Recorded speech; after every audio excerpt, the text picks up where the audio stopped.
Some things stay with a house long after the people inside it have changed.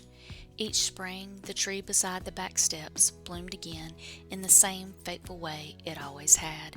It did not ask to be noticed, it simply returned, steady and certain, while the years moved on around it.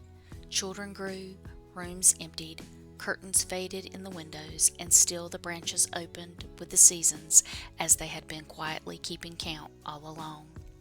Inside, the house kept its own small proofs of time.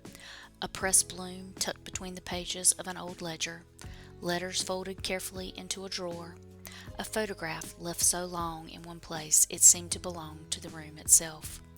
The house and the tree remained while the family inside changed from one generation to the next, and each life left something of itself behind. A porch swing where there had once been only steps, flower beds widened along the walk, recipe cards gathered in a kitchen drawer, initials penciled into the back of a cupboard, dates written softly into the margins of a journal, linens folded, kept, and passed from one pair of hands to another.